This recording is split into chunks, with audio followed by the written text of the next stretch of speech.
In the waning days of April 1945, the once unassailable Third Reich was crumbling under the relentless Allied advance. The streets of Berlin, scarred by war, echoed with the distant rumble of artillery, a morose symphony to the end of an era. Amidst this chaos, in a dimly lit makeshift office buried within the labyrinthine corridors of a bunker, a small group of American military officers huddled over a map strewn across a battered desk. Their uniforms, marked with the insignia of the U.S. Army, were a stark contrast to the disarray around them.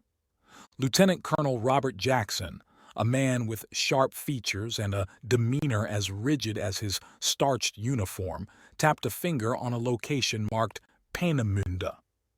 "This is where we must focus," he said, his voice a mix of urgency and excitement. "The V-2 rocket facility. If the reports are correct, what we find there could change the course of the future." Beside him, Major Helen Sawyer, one of the few women in the room, adjusted her glasses, scrutinizing the map. "It's not just the technology, Colonel," she interjected, her tone scholarly, yet firm. "It's the minds behind it. Scientists like Wernher von Braun. We can't let them fall into Soviet hands." The conversation was a microcosm of a larger, clandestine operation that was unfolding in the shadows of the war's end, Operation Paperclip.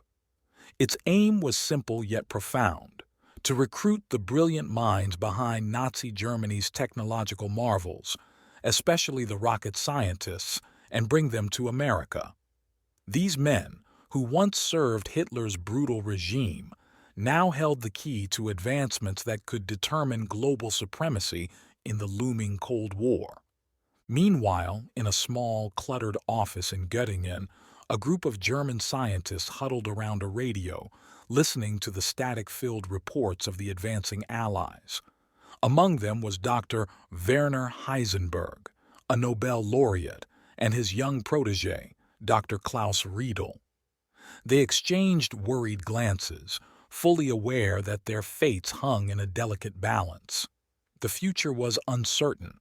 They could be hailed as heroes or tried as war criminals. As the Third Reich's final chapter closed in fire and rubble, these scientists, along with countless others, faced a daunting crossroads. They had once dreamt of touching the stars, but now they grappled with the harsh realities of a world scarred by their creations. Their knowledge, once used to unleash destruction, was now a coveted prize in a new kind of war, a war of minds and ideologies.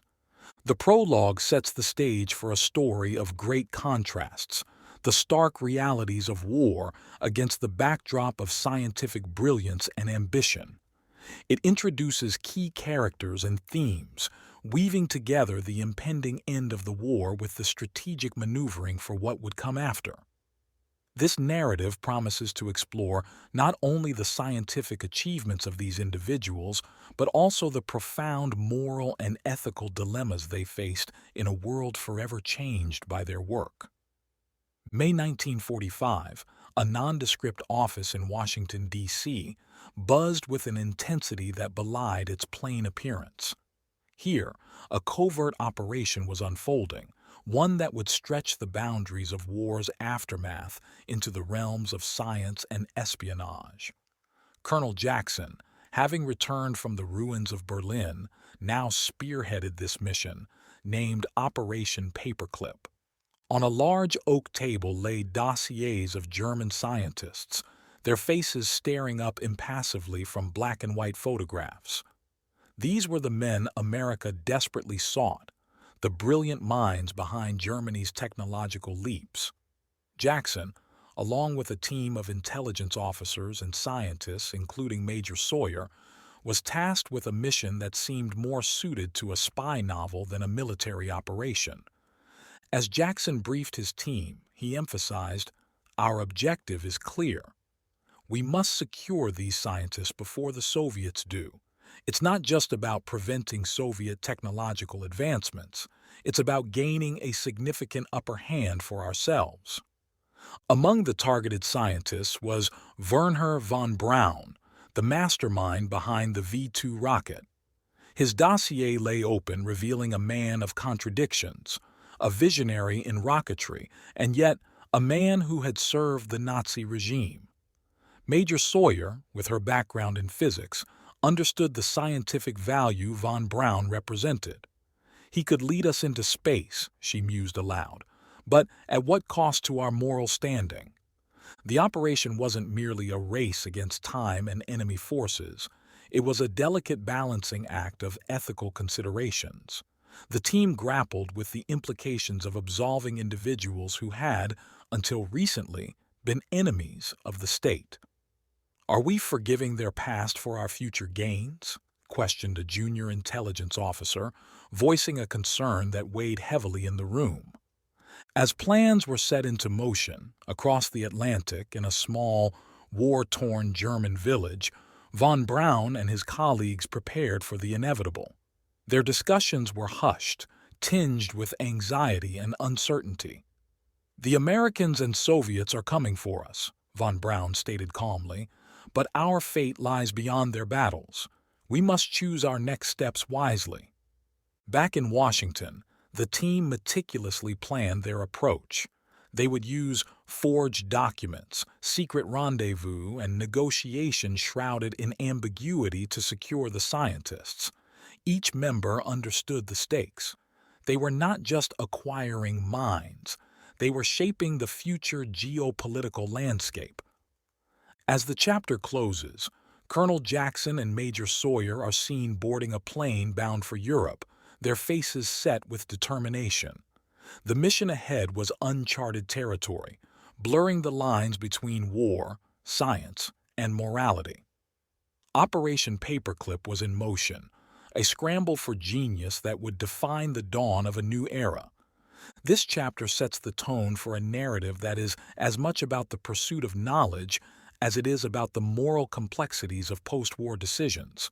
It introduces the key American and German figures, setting up a story that is poised to delve deep into the personal and global implications of their actions in a world still reeling from the scars of war. As the summer of 1945 unfolded, the urgency of Operation Paperclip intensified. In Washington, Colonel Jackson and Major Sawyer faced not only the logistical challenges of their mission, but also mounting ethical questions that began to permeate their discussions. In one such meeting, a heated debate erupted among the team. "We're talking about men who were part of a regime that committed unspeakable atrocities," argued Captain Richard Evans, a newly assigned intelligence officer with a sharp legal mind. "How do we justify bringing them to American soil, giving them positions of influence?" Major Sawyer, ever the pragmatist, countered, "Our focus is on their scientific expertise, not their political affiliations. We're in a race for technological superiority, and moral absolutes are a luxury we might not be able to afford." The colonel, usually decisive, found himself torn. He knew the strategic importance of their mission, yet he couldn't shake off the moral implications. The ghost of the war's horrors lingered too close, too raw in everyone's memory. Meanwhile, in Germany, the scientists themselves were grappling with their own moral dilemmas. In a clandestine meeting, von Braun and his closest colleagues debated their options. "Cooperation with the Americans might be our only path to continue our work," von Braun suggested, his voice tinged with a mix of desperation and hope. "But at what cost, Werner?" retorted Dr. Hubertus Strughold, a prominent aerospace medicine researcher. "We've already seen the destruction our work can cause in the wrong hands. Do we want to risk that again?" These debates were not isolated. Across the United States, in hushed conversations in the halls of power and in the public discourse, similar arguments were taking place. Newspapers began to pick up on rumors of the operation, leading to editorial pieces questioning the morality of harboring former Nazis. Back in Washington, the team received a direct order from the highest levels: proceed with the operation, but with utmost discretion. The message was clear. The scientific gains outweighed the ethical concerns, at least in the eyes of the policymakers. As the chapter progresses, the narrative shifts to a covert operation in a small German town. Colonel Jackson and Major Sawyer, under the guise of businessmen, meet with von Braun. The air is thick with tension, each party acutely aware of the stakes. The conversation is cautious, circumspect. Von Braun, astute and perceptive, understands the position he is in. "I am a scientist, first and foremost," he declares. "My only allegiance is to the pursuit of knowledge." The meeting ends with an unspoken agreement. Von Braun and his team would be smuggled out of Germany and into the United States. But the decision leaves everyone with a sense of unease. For Jackson and Sawyer, it's the realization that they are stepping into morally gray territory. For von Braun, it's the uncertainty of a future in a land that was, until recently, the enemy.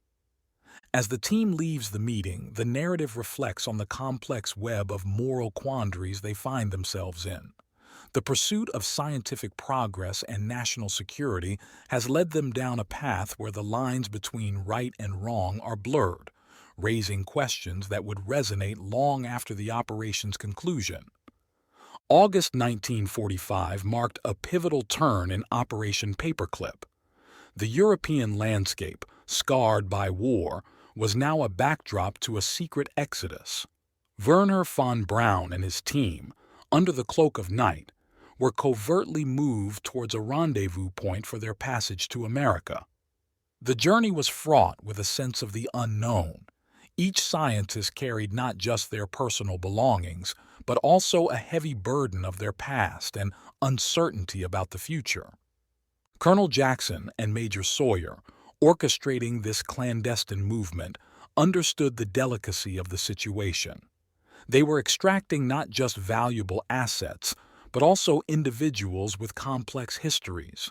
As they watched von Braun and his colleagues embark on the final leg of their journey, they couldn't help but wonder about the implications of their actions.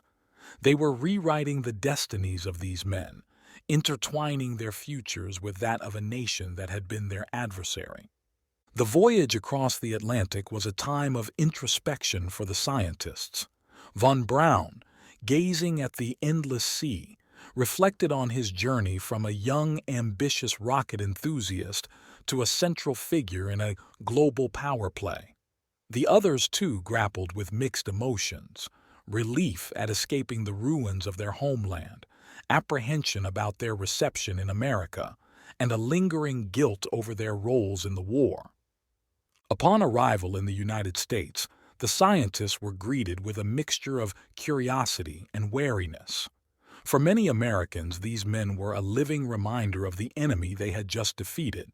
Yet, there was also an undercurrent of awe for their scientific prowess. Major Sawyer, tasked with their initial debriefing, felt this tension acutely. She had to navigate the fine line between extracting valuable information and handling the fragile state of these reluctant guests. The first few days in America were a whirlwind for the scientists. They were taken to a secure facility, a temporary home where they began to acclimatize to their new reality. The stark contrast between their lives in war-torn Germany and the relative normalcy of America was jarring. They found themselves in a world bustling with progress, yet they were outsiders, viewed with suspicion and intrigue. As the chapter draws to a close, von Braun and his colleagues start to settle into their new environment. They are keenly aware that they have entered into an unspoken contract, their knowledge and expertise in exchange for a fresh start. But questions linger in their minds and those of their hosts. Could they truly leave behind their past? And what role would they play in shaping the future of their new home? This part of the narrative captures the physical and emotional journey of the German scientists as they transition from the remnants of the Third Reich to the unfamiliar landscape of the United States. It sets the stage for the unfolding story of their integration, contribution, and the continuous balancing act between their past and their new roles in a post-war world. In August 1945, the remnants of Nazi Germany served as a backdrop for a covert exodus. Werner von Braun and his team, enveloped in secrecy, embarked on a transformative journey, leaving behind the ruins of their war-torn homeland for the vast and uncertain landscape of America. This was no ordinary relocation. It was a passage into a new world, fraught with the complexities of their past and the unpredictability of what lay ahead. Colonel Jackson and Major Sawyer, who had orchestrated this clandestine movement, watched as von Braun and his colleagues began their journey. They were acutely aware of the delicate nature of their mission. They were not just transporting individuals, they were intertwining the destinies of these men with the future of their former adversary. As the scientists set off, Jackson and Sawyer were left contemplating the profound implications of integrating these lives into American society. The transatlantic journey provided a period of deep reflection for the scientists. Von Braun, gazing into the ocean's expanse, considered his evolution from an enthusiastic rocket engineer to a pivotal figure in international power politics. His colleagues, too, were caught in a whirlwind of emotions: relief at escaping the remnants of their homeland, anxiety about their reception in a new country, and a lingering guilt for their roles during the war. Upon their arrival in the United States, the group was met with mixed reactions. To some, they were a living reminder of the enemy America had just defeated. To others, they were brilliant minds who held the keys to technological advancements. Major Sawyer, tasked with overseeing their initial orientation, found herself navigating a complex dynamic. She was responsible for extracting valuable knowledge from these men, yet sensitive to the nuances of integrating former adversaries into American life. The first days in America were a whirlwind of adaptation for the German scientists. They were taken to a secure facility, a temporary abode where they began the process of acclimatization. The contrast was stark. They had left behind a nation in ruins to enter a country brimming with progress and optimism. Yet, within the confines of their new environment, they remained isolated, viewed with a mix of suspicion and curiosity. Von Braun and his colleagues slowly started to come to terms with their new reality. They recognized the implicit agreement they had entered into, their expertise in exchange for a fresh start. Still, there was an air of uncertainty that hung over them. They were faced with the daunting task of navigating a future in a land that had once been their battlefield, now their sanctuary. In the autumn of 1945, as the leaves in America turned amber and gold, the German scientists, now guests in a foreign land, found themselves confronting the echoes of their past. The tranquil setting of their new home contrasted sharply with the memories that haunted them, memories of a war that had reshaped the world and their roles in it. Werner von Braun, in the solitude of his modest quarters, often found himself lost in thought. He reminisced about his youth, filled with dreams of space travel and exploration. However, these dreams had led him down a path entangled with the ambitions of the Third Reich. The rockets he had designed, once symbols of his aspirations, had become instruments of destruction. As he gazed at the American skyline, von Braun grappled with the duality of his legacy, a pioneer of rocketry and yet a man who had built weapons of war. Meanwhile, Major Sawyer delved into the task of debriefing the scientists. In these sessions, she unraveled the complex tapestry of their past. She learned of Dr. Hubertus Strughold's advances in aerospace medicine, innovations born out of a regime that had little regard for human life. She heard of engineers who had been drafted into the Nazi war machine, their skills harnessed to fuel a destructive cause. Each story added layers to the moral conundrum that Operation Paperclip represented. As the weeks passed, the scientists began to share more about their experiences during the war. Dr. Kurt Debue, an expert in rocket launch facilities, spoke of Peenemünde, where dreams of space were overshadowed by the V-2 rockets raining down on London. Their recollections were not just narratives of scientific endeavors, they were admissions of their roles in a war that had devastated millions. The American team, including Colonel Jackson, found themselves wrestling with these revelations. They had sought these men for their brilliance, but the depth of their involvement with the Nazi regime was troubling. The question lingered: were they nurturing scientific genius or harboring war criminals? Outside the confines of their new residence, the public's perception of these German scientists was increasingly shaped by emerging stories of the war's atrocities. Newspapers began to question the morality of employing former Nazis, no matter their scientific prowess. This public scrutiny added another layer of complexity to the operation, challenging the team to justify their actions not only to themselves, but to a wary and sometimes outraged public. As autumn gave way to the chill of winter, von Braun and his colleagues found themselves at a crossroads. They were no longer just German scientists. They were now part of a larger narrative, one that intertwined their future with the evolving geopolitical landscape. The burden of their past was a constant companion, a reminder of the moral ambiguities that their new hosts, and indeed the world, were now forced to navigate. This period was not just about scientific contributions.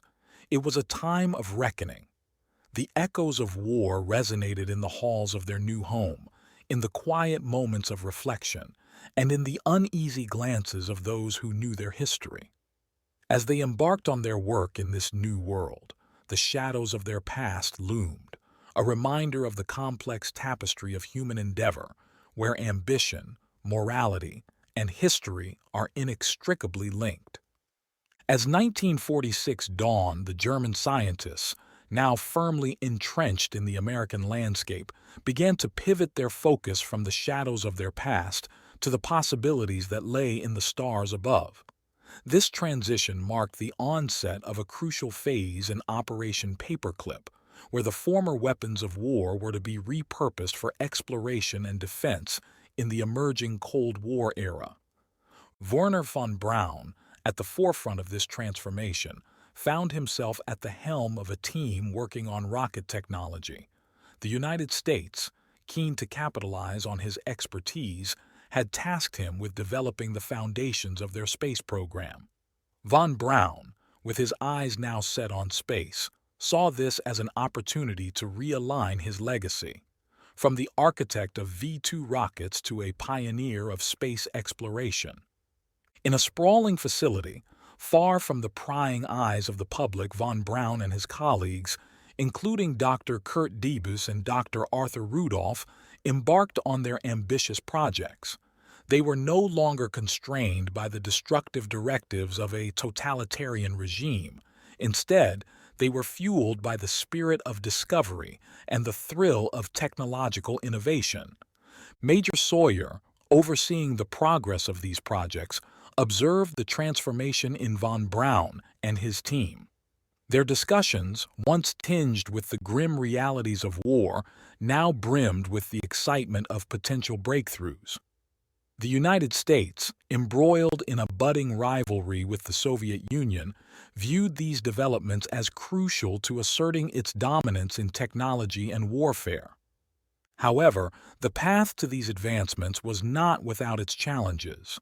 The team faced technical hurdles, limited resources, and the daunting task of adapting their knowledge to new objectives.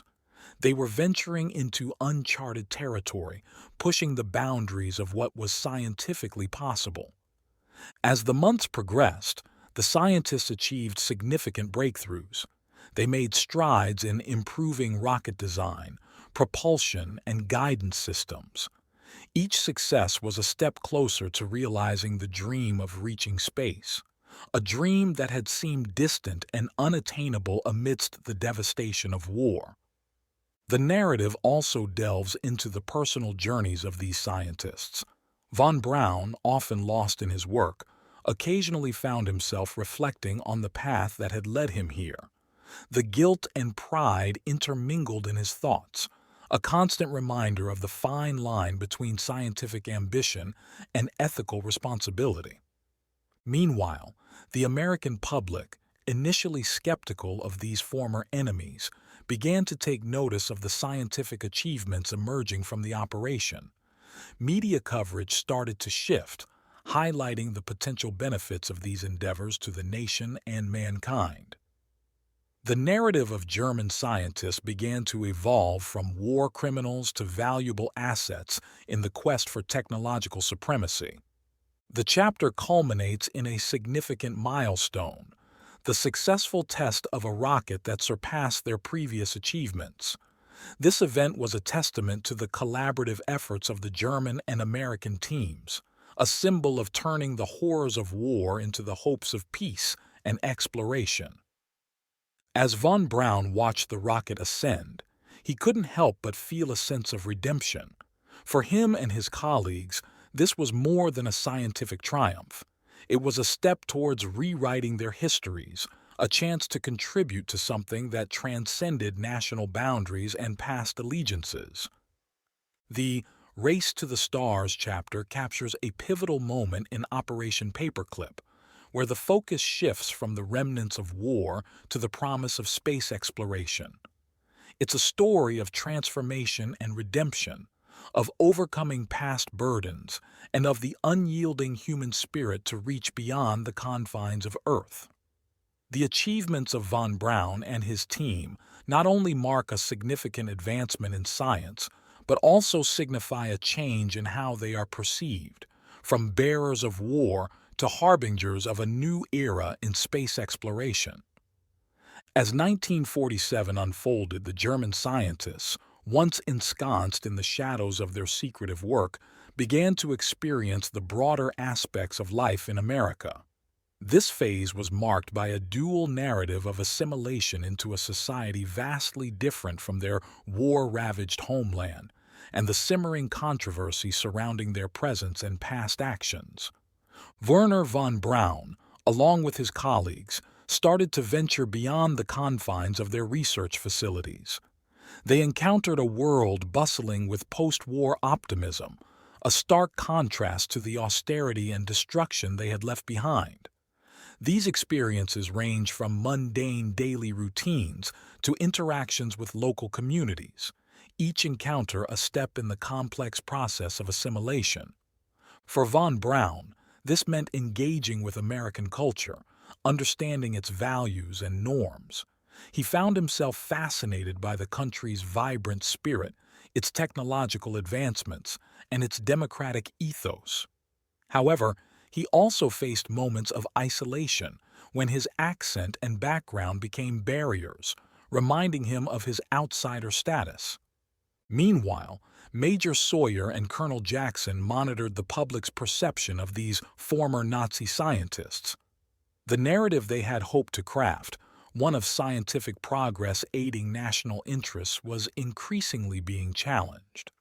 Journalists and activists began to dig deeper into the scientists' pasts, uncovering uncomfortable truths about their affiliations and actions during the war. This scrutiny reached a crescendo when a newspaper article detailed the use of forced labor in the V-2 rocket program. The revelation sparked outrage, leading to public debates and government inquiries. The scientists, once seen as valuable assets, were now viewed by many as reminders of a dark chapter in human history. In the midst of this controversy, the scientists' work continued, albeit under a cloud of skepticism and moral questioning. Von Braun, often at the center of these debates, struggled to reconcile his scientific aspirations with the growing discontent over his past. He grappled with questions of responsibility and redemption, aware that his contributions to rocketry were overshadowed by the V-2's legacy. The American team, too, found themselves in a predicament. They had to defend the operation's rationale while navigating the ethical implications of their decisions. Colonel Jackson, in particular, faced a moral quandary, balancing national security interests with the principles of justice and accountability. As the chapter progresses, the narrative delves into the personal experiences of other scientists. Dr. Hubertus Strughold, who had made significant contributions to aerospace medicine, faced allegations about his involvement in unethical experiments during the war. These accusations complicated his efforts to integrate into the American scientific community, casting a shadow over his work. The chapter closes on an introspective note, reflecting the complex interplay between the pursuit of knowledge, the quest for a new life, and the inescapable truths of the past. For von Braun and his colleagues, assimilation into American society was not just a cultural journey. It was a constant negotiation with their history, a balancing act between their contributions to science and the lingering controversies of their wartime actions. The narrative of assimilation and controversy captures the multifaceted challenges faced by the German scientists as they navigate their new lives in America. It's a story of transition and transformation, set against the backdrop of a society grappling with the moral complexities of embracing former enemies for the sake of progress and innovation. By the early 1950s, the landscape of America and the world at large had been significantly altered by the Cold War's escalating tensions. Within this geopolitical chess game, the German scientists, particularly those in Operation Paperclip, had carved out a unique, if controversial, niche. This period marked a reflective juncture where the legacy and impact of these scientists came into sharper focus. Wernher von Braun, now a prominent figure in the American space program, had seen his vision of rocketry evolve from a wartime tool to a symbol of exploration and potential peace. His contributions had become integral to the United States' ambitions in space, laying the groundwork for future lunar missions. However, von Braun's success was not without its detractors. The duality of his legacy, a brilliant scientist and a former Nazi, continued to provoke debate and moral reflection. As von Braun and his team achieved new heights in rocket technology, their impact extended beyond scientific circles. They had become part of the American narrative in the Cold War, representing both the triumph of intellectual prowess and the complexities of moral compromise. The rockets they developed were not just vehicles for space exploration, but also potent symbols in the arsenal of deterrence, a paradox that did not escape them. Major Sawyer, now in a more senior role, observed the changing perceptions of these scientists. Public opinion, once sharply divided, had gradually shifted. The achievements in space exploration, especially as the U.S. vied with the Soviet Union for supremacy, had a unifying effect. The nation, captivated by the prospects of space travel, began to view von Braun and his colleagues in a new light. The narrative also touches on the personal transformations of the scientists. They had become part of the communities they lived in, forming bonds and building new lives. Yet, the shadows of their past were never fully erased. They grappled with their histories, each in their own way, seeking to contribute positively to their adopted homeland. In the broader scope of history, the legacy of Operation Paperclip was multifaceted. It had accelerated the United States' progress in rocketry and space exploration, tipping the scales in the technological race of the Cold War. However, it also raised enduring questions about the ethics of scientific research, the nature of forgiveness, and the cost of progress. As the chapter concludes, the focus shifts to the lasting impact of these scientists on American society and the world. Their work had propelled humanity into a new era of exploration, transforming our understanding of the universe. But this progress came with a nuanced legacy, a reminder of the moral complexities inherent in the pursuit of knowledge and power. The story of legacy and impact weaves together the achievements, controversies, and transformations surrounding the German scientists of Operation Paperclip. It's a narrative that explores the intersections of science, ethics, and history, reflecting on how the actions of a few can alter the course of human endeavor and how history, in turn, judges those actions. As the 1950s gave way to the tumultuous 1960s, the world stood at the precipice of profound change. In this era of reflection and revelation, the story of Operation Paperclip and its cohort of German scientists, particularly Wernher von Braun, found its place in the annals of history, woven into the complex tapestry of the 20th century.